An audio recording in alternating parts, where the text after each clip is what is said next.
Hello दोस्तों, welcome back to my channel. अगर अभी तक आपने मेरे चैनल को सब्सक्राइब नहीं किया तो जल्दी से मेरे चैनल को सब्सक्राइब कर ले।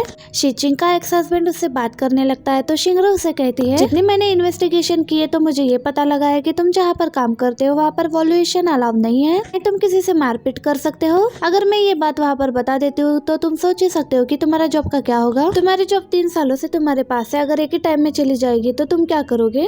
वो तो इसकी बात से डर जाता है और कहने लगता है कि क्या तुम लोग मेरी इन्वेस्टिगेशन कर रहे थे।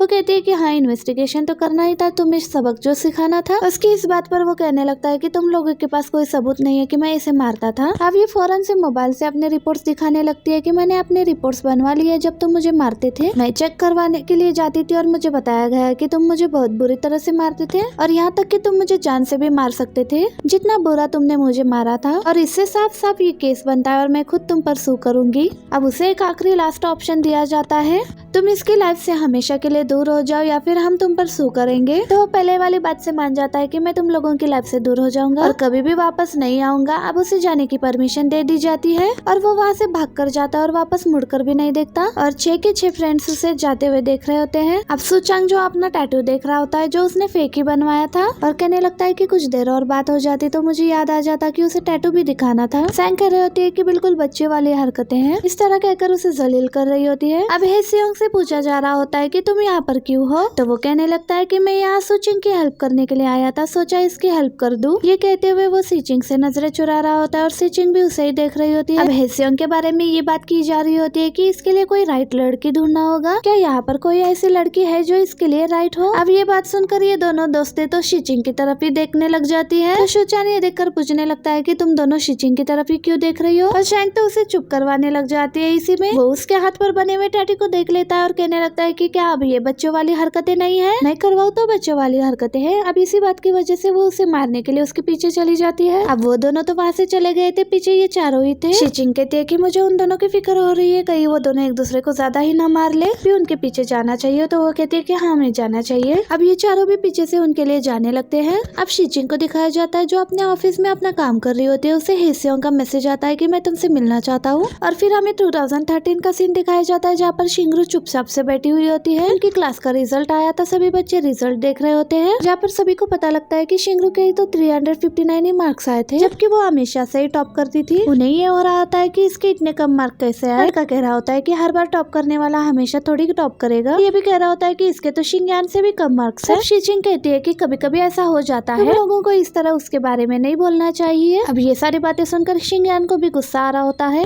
और कहता है कि तुम लोगों के इतने भी मार्क्स नहीं आए जो तुम दूसरों के मार्क्स के बारे में बात कर रहे हो। कहता है कि जाओ बैठो अपनी जगह पर सभी लोग, और ये सब जाकर अपनी जगह पर बैठ जाते हैं। और ये भी शिंगरू के पास आकर उसे कहता है कि कभी कभी ऐसा हो जाता है, बात लेने की जरूरत नहीं है, देखो मेरे भी तो गंदे मार्क्स आते हैं। वो कहती है कि अच्छा, तुम्हें प्राउड फील हो रहा है। ये बात सुनकर वो चुप हो जाता है और वापस से अपने फ्रेंड के पास आकर बैठ जाता है। उसका फ्रेंड तो बड़ा हंस रहा होता है कि बेइज्जत होकर आ गया। वैसे ही क्लास में सर आते और कहते हैं कि डिजिटल चेकिंग होने की वजह से, पेंसिल के यूज करने की वजह से वो रीड नहीं कर पाया, इसकी वजह से चेकिंग में मिस्टेक हुई है। और मैंने मैन्युअली जब इसका पेपर चेक किया तब मुझे पता चला इसके तो 600 प्लस मार्क्स है। सभी बच्चे सुनकर शॉक हो रहे होते हैं, पर शिंगरू जरा भी शॉक नहीं होती, क्योंकि उसके लिए तो ये रोज की बात थी। वो तो हमेशा से ही टॉप करती आ रही थी। मार्क्स लेने के बाद इस बार भी उसी ने टॉप किया था और पूरे ग्रेड में टॉप आई थी। और उसे उसके सर भी कहते हैं कि तुम्हारे लिए तो कोई भी शॉकिंग बात नहीं थी, और कहते हैं कि आप लोगों को बता दूं कि आप लोगों को वापस से रीअरेंज किया गया है। लायक बच्चों को नालायक बच्चों के साथ बिठाया जा रहा है ताकि वो उन्हें भी पढ़ा सके, वो भी कुछ नंबर्स ले पाए। जैसे सर स्क्रीन पर दिखाते हैं कि किसको किसके साथ बैठने का बोला गया है, तो वहाँ पर शिंगरू और शिंगयान का नाम दिखाया जाता है, दोनों को साथ में बैठना था। अब जब ये अपनी चीजें उठा रही होती है तो शिंगयान इसकी हेल्प करने के लिए आ जाता है। कहते हैं कि मेरी हेल्प करने की जरूरत नहीं है, मैं खुद कर लूंगी। वो कहता है कि अपोलॉजी समझ लो, मैंने तुम्हें पेंसिल दी थी कि ताकि तुम्हारी हेल्प हो जाए, उसकी वजह से तुम्हारा पेपर ठीक से चेक नहीं हुआ। तो वो कहते हैं कि कोई बात नहीं। अब ये दोनों साथ में बैठ चुके थे। यहाँ पर दूसरी तरफ सुचेंग और चेंग दोनों एक साथ बैठे थे। शिंगयान शिंगरू से पूछने लगता है कि तुम्हें क्या पता था कि तुम्हारा पेपर बुरा नहीं हुआ और नंबर गलत आए हैं। वो कहती है कि हाँ, मुझे पता था कि मैंने पेपर इतना अच्छा दिया है तो नंबर इतने बुरे कैसे आ सकते हैं। तो उससे कहने लगता है कि तुम तो बड़ा कूल होकर बैठी थी, तुम तो एक्ट्रेस हो पूरी। तो वो कहते हैं कि क्या अच्छा। तो ये कहने लगता है कि मेरे नंबर तो तुमसे 1-2 नंबर ज्यादा ही आए थे ना, तो मुझे लगता है कि मेरे नंबर भी ज्यादा आए होंगे, जरा मेरा पेपर तो चेक करो। तो सर से कहती है कि एक क्वेश्चन रॉन्ग है और आपने ठीक किया हुआ है। तो सर फौरन से आकर चेक करते हैं और कहते हैं कि हाँ, ये सच में रॉन्ग है। अब ये गुस्से से उसे देखने लगता है तो ये हंसने लग जाती है, तो ये भी उसे देखकर स्माइल करने लग जाता है। फिर हम प्रेजेंट में आ जाते हैं 2024 में, जहाँ पर हेसियांग सीचंग से बात कर रहा होता है। तो कहता है कि वहाँ पर काफी ज्यादा लोग थे, मैं तुमसे अकेले में बात करना चाहता था, इसी वजह से तुम्हें यहाँ पर बुलाया। और फिर शो को लेकर बात करने लगता है। कहने लगता है कि शिंगरो और शिंगयान दोनों भी चाहते हैं कि हम दोनों शो में साथ में हो। क्या तुम उनकी हेल्प करना चाहती हो? क्योंकि मैं तो उनकी हेल्प करना चाहता हूँ, आखिर वो इतनी मेहनत से शो कर रहे हैं, उनकी हेल्प कर देनी चाहिए। क्या तुम पार्टिसिपेट करोगे? और यहीं पर सीन कट हो जाता है और वैसे शीचिंग दिखाई जाती है जो अपने दोस्तों से मिलने के लिए आई थी और दोस्तों से कहती है कि हम रिजॉर्ट में भी तो मिल सकते थे। तो कहती है कि रोमांटिक बात थी तो यहाँ रोमांटिक जगह पर ही होनी चाहिए ना। ये बात सुनकर कहती है कि मैं समझी नहीं, तुम लोग क्या कहना चाहते हो? चैन कहते हैं कि उसने मुझसे ही तुम्हारा नंबर लिया था, तो जाहिर सी बात है कि उसने तुम्हें मिलने के लिए भी बुलाया होगा। तो बताओ क्या क्या बातें हुई, फुल डिटेल में तुम्हें सारी बातें बतानी है। और जहाँ पर सीन कट हुआ था वही सीन दिखाया जाता है और ये कहती है कि मैं हेल्प तो करना चाहता हूँ पर वहाँ पर सबसे ऑर्डिनरी पर्सन तो मैं ही होंगी और मेरा वहाँ पर होना ठीक नहीं है, क्योंकि मैं वहाँ पर ना तो कोई गेम खेल पाऊंगी और ना ही कुछ बोल पाऊंगी, उनके शो का नुकसान ही होगा। वो कहता है कि ऐसे बातें मत करो, ऐसा कुछ नहीं होने वाला। वो कहती है कि किस रिश्ते से तुम्हारे साथ जा सकती हूँ, वहाँ पर मैं तुम्हारी कौन हूँ। इस बात पर वो कहता है कि मैं प्रोड्यूसर को बता दूंगा कि मैं तुम्हें लाइक करता हूँ, वो भी सीक्रेटली। ये बात सुनकर वो उसे ही देखने लग जाती है। मैं ऐसा बोल सकता हूँ, वैसे भी हम दोनों पहले भी एक दूसरे के साथ अच्छे से टाइम स्पेंड कर लेते थे, अभी दोस्त बनकर शो में एक दूसरे के साथ रह लेंगे। इस बात के बाद वो भी शो में पार्टिसिपेट करने के लिए मान जाती है। तो उसकी बात सुनकर ही खुश होने लगता है। यहाँ पर उसके फ्रेंड्स भी खुश हो रहे थे इसके लिए। शिंगरू कहती है कि मैं तो यही चाहती थी कि तुम दोनों मेरे शो पर आओ, पर तुमसे एक क्वेश्चन है, शो के बाद तुम दोनों के बीच कुछ नहीं हो पाया तो तुम्हारा दिल तो नहीं टूटेगा? वो कहती है कि नहीं, ऐसा कुछ भी नहीं होने वाला, मैं अपनी लाइफ में बहुत कुछ सीख चुकी हूँ और मैं तुम्हारे शो में आऊंगी। उसकी ये बात सुनकर उसके फ्रेंड्स बहुत ज्यादा खुश हो जाते हैं। वैसे शिंगरू दिखाई जाती है जो अपने फ्रेंड जेंग के साथ होती है। वो लड़की जो आते हैं जिसे देखते ही ये खुश हो जाते हैं और शिंगरू को बताते हैं कि जो हमारे इन्वेस्टर है ये उन्हीं की बेटी है और ये यहाँ पर काम वगैरह सीखने के लिए आई है, तुम इसे काम दिखा देना। अब जैसे ये इंट्रोडक्शन वगैरह करवाते हैं तो जाओ तो शिंगरू की तरफ हो जाती है और उसे बताने लगती है कि मैं आपकी बहुत बड़ी लॉयल फैन हूँ, आपकी और शिंगयान की। मैं आप दोनों के लिए बहुत खुश हूँ, दोनों वापस से साथ हो जाओ, मैं फिर से आप दोनों को साथ में देखना चाहती हूँ। शिंगरू को उसकी ये बातें बिल्कुल भी अच्छी नहीं लगती और कहने लगती है कि आप यहाँ पर फैन के तौर पर नहीं बल्कि आप यहाँ पर काम के लिए आई हो। की बात हो तो अच्छी बात है, बाकी मुझे थोड़ा काम है, ये कहकर वहाँ से चली जाती है। जिया उसे जाते हुए देख रही होती है तो जांग कहता है कि इसकी बातों का बुरा मत मानना, ये ऐसी है। पर वो तो और भी ज्यादा खुश हो चुकी थी, बल्कि उसकी और भी ज्यादा फैन बन चुकी थी और कहती है कि मुझे तो ये बहुत ही अच्छी लगी। तो वो भी खुश हो जाता है और कहता है कि फाइनली इन्वेस्टर की बेटी नाराज नहीं हुई इसकी बातों की वजह से। अब शिंगरू जो कंस्ट्रक्शन साइट पे मतलब रिजॉर्ट पहुंच जाती है जहाँ पर शो के लिए काम चल रहा होता है। जहाँ पर पहुंचने के बाद इसे पता चलता है कि जाओ ने बोला है कि काम जल्दी हो। बोलता है कि काम जल्दी नहीं हो सकता क्योंकि हमारे पास मटेरियल बहुत कम है और अभी हम मटेरियल लेकर भी नहीं आए हैं। तो वो कहती है कि अच्छा ऐसी बात है, तो इस इंडस्ट्री की भी नहीं है तो उसे कैसे पता कि हम काम जल्दी कर सकते हैं या नहीं कर सकते, बाहर से आकर ऐसे कैसे बोल सकती है। तो उसे बोल देना था ना कि काम जल्दी नहीं हो सकता था। तो वो कहने लगता है कि मैं तो उसे क्या ही बोल सकता हूँ, वो तो इन्वेस्टर की बेटी है। कहती है कि ठीक है मैं खुद ही देख लेती हूँ, ये कहकर वहाँ से चली जाती है। अब इसके वहाँ से जाने के बाद शिंगयान वहाँ पर आता है, जाओ भी वहीं पर होती है। वो फौरन से उसके पास आ जाती है और वो उसे अपने पास देखकर डर जाता है और उससे पूछने लगता है कि आप कौन हो। तो वो कहती है कि मैं आपकी और शिंगरू की लॉयल फैन और मैं आप दोनों को वापस से साथ में देखना चाहती हूँ। आपको पता है कि मेरे दोस्तें भी आपके लॉयल फैन है। उस टाइम वहीं पर ऑडियंस में बैठी हुई थी। अगर मेरे दोस्तों को पता लग जाए कि मैं आप दोनों से मिली हूँ तो मेरे फ्रेंड्स तो मुझसे बहुत ज्यादा जेलस हो जाएंगे। उसके मन में बहुत से क्वेश्चंस होते हैं तो उससे पूछती है कि आपसे क्वेश्चन किया था और उन्होंने जो क्वेश्चन का आंसर दिया था क्या आपको पहले से पता था, वो सब क्या स्क्रिप्टेड था? वो कहता है कि नहीं ऐसा कुछ भी नहीं था। तो वो कहते हैं कि क्या आप दोनों एक दूसरे के माइंड को रीड कर सकते हो? तो वो कहता है कि हाँ कह सकते हो। अब उसके और भी क्वेश्चन होते हैं पर इसे तो होता है कि शिंगरू कहाँ पर है, मैं तो बस उसी से मिलने के लिए आया था। उससे पूछता है कि क्या तुम मुझे बता सकते हो कि शिंगरू कहाँ पर है? तो वो बताती है कि शायद वो मटेरियल लेने के लिए गई हुई है। कहता है कि क्या वो अकेले गई है? कहती है कि हाँ। तो ये भी जाने लगता है। तो ये फिर से उसे रोक लेते हैं और कहने लगते हैं कि मेरे और भी क्वेश्चन है। कहता है कि आप अगर मेरे लॉयल फैन हो तो आपको ये भी पता होना चाहिए कि मेरा इस टाइम शिंगरू के पास होना ज्यादा जरूरी है, तो मुझे वहाँ पर जाना चाहिए ना। तो कहती है कि हाँ बात तो सही कर रहे हो, चले जाओ, ये कहकर उसे भेज देती है। अब ये जाते हुए शिंगरू को मैसेज करता है कि तुम कहाँ पर हो। यहाँ पर शिंगरू दिखाई जाती है जो शॉप पर होती है, जिसने मटेरियल वगैरह तो ले लिया था पर प्राइस जो होती है उसे सही नहीं लग रही होती है। वो प्राइस कम करवाने की कोशिश कर रही होती है पर वो तो प्राइस कम करने के लिए तैयार ही नहीं हो रहा होता। कहने लगता है कि क्या आप अपनी शादी को रिनोवेट करना चाहते हो जहाँ पर इस मटेरियल का यूज होने वाला है। अब ये तो उन्हें देखने लग जाती है और वैसे ही वहाँ पर शिंगयान भी पहुंच गया। पहुंचने के बाद शिंगरू को मैसेज कर रहा होता है कि तुम कहाँ पर हो। उतने में उसे साइड से शिंगरू की आवाज आ जाती है और फौरन से वो वहीं पर चला जाता है जहाँ पर वो कह रही होती है कि मैं और मेरे हस्बैंड इसे अफोर्ड नहीं कर सकते, प्लीज कम प्राइस में ये मटेरियल दे देना। अब जैसे ये अंदर आने लगता है तो उसे बॉस कहकर बुलाने लगता है। तो ये उसे कहने लगता है कि क्या ये आपके हस्बैंड है? ये उसे देखने देखने लग जाती है तो ये भी समझ जाता है कि अब मुझे यहाँ पर नाटक करना है। तो वो कहने लगता है कि जी हाँ, मैं इसका हस्बैंड हूँ, और ये भी उसे हनी कहकर उसके पास हो रही होती है, कह रही होती है कि यहाँ पर कम पैसों में चीजें नहीं मिल रही, मुझे लगता है कि घर को रेनोवेट नहीं कर पाएंगे। तो वो कहता है कि क्या, पर मेरा तो 5,000 का ही बजट है। इनकी बातों की वजह से तो उस पर्सन को इन पर तरस आ रहा होता है, पर दोनों ही जा रहे होते हैं। उनको जाते हुए रोक लेता है और कहता है कि चलो ठीक है, मैं तुमको 5,000 का ही दे देता हूँ। ये तो बड़ी खुश होकर लेने लगते हैं, पर वो कहते हैं कि क्या आप हमें इनवॉइस दे सकते हो। सुनकर वो कहने लगता है कि तुम लोगों को अपनी वेडिंग के लिए ये इनवॉइस क्यों चाहिए। अब ये उसे देखने लग जाती है और साथ में शिनयान को भी देख रही होती है। शिनयान उसे पूछ रहा था कि तुम्हें इनवॉइस की क्यों जरूरत है। तो कहने लगते हैं कि हमने पैसे आपकी कंपनी की तरफ से देने हैं ना, आप क्या भूल गए। तो कहता है कि हाँ, मुझे याद आ गया, जैसे मेरी वाइफ कह रहे हैं आप वैसा ही कीजिए। ये भी इन दोनों को इनवॉइस देने के लिए तैयार हो जाता है। ये दोनों भी शॉप से जब बाहर निकलते हैं तो एक दूसरे का हाथ अभी भी पकड़ा हुआ था, क्योंकि वो अंदर रहते हुए हर मौके का फायदा उठाया था। अब ये थोड़ा दूर आकर देखने लगते हैं कि शॉप वाला देख तो नहीं रहा है। फिर ये उसके हाथ को छोड़ देती है और ये उसे पूछता है कि तुम यहाँ पर मटेरियल लेने के लिए अकेले क्यों आ गई। कहती है कि क्योंकि हमें जरूरत थी और शो जल्दी से स्टार्ट करना है, इसी वजह से खुद ही ये काम करने के लिए आ गई। ये दोनों एक दूसरे के आमने सामने होते हैं तो वो कहने लगते हैं कि तुमने मेरा अच्छा एडवांटेज लिया है, हम अच्छे से एक दूसरे के साथ कपल का रोल प्ले कर रहे थे, अब आगे भी तुम्हें मेरी जरूरत पड़ेगी, क्योंकि आगे भी तुम्हें पैसे कम करवाने होंगे। उसकी बात सुनकर कहती है कि तुम मुझ पर बर्डन मत बनो, ये कहकर जाने लगती है। अब ये दूसरी शॉप पर भी पहुंच चुके थे, वहाँ पर भी इनकी प्राइस सेट नहीं हो रही थी। अब ये उसे इशारों में बता रही होती है कि कितने पैसे में सेट करने हैं। वो तो मानने के लिए तैयार ही नहीं हो रही होती है और कहने लगती है कि मेरा इतना बजट नहीं है, आपको इतने में ही लेना होगा। तो ये कहती है कि अगर आप हमें 15,000 का दे देती हो तो मैं आपके पास से वो पॉलिश भी लूंगी जिसकी स्मेल नहीं आ रही थी। तो वो कहती है कि नहीं, उससे भी काम नहीं चलेगा, मैं फिर भी आपको 15,000 में नहीं दे सकती। शिनयान कहता है कि हम बेबी प्लान करने का सोच रहे थे, इसलिए वो पॉलिश हमारे लिए अच्छा रहता। फिर भी वो 16,000 में मान गया था और पैसे भी देने लग गया था, पर शिंगरो उसे पैसे देने नहीं देती और शॉप से बाहर लेकर आती है और बाहर आकर उसे बताती है कि मैं 16,000 में नहीं ले सकती, मेरा बजट 15,000 का ही है, 1 रुपए भी ऊपर नहीं जा सकती। ये कहकर जाने लगती है तो ये भी उसके पीछे भागते हुए उसको उठा लेता है। ये तो उसे उठाकर प्राइम में बता देता है और ये तो उसे देखने लग जाती है और कहते हैं कि ये तुम क्या कर रहे हो। और यहीं पर हमारा ये पार्ट भी एंड हो जाता है। वीडियो अच्छा लगे तो वीडियो को लाइक करना और चैनल को सब्सक्राइब करना ना भूलना। मिलते हैं नेक्स्ट वीडियो में, बाय बाय।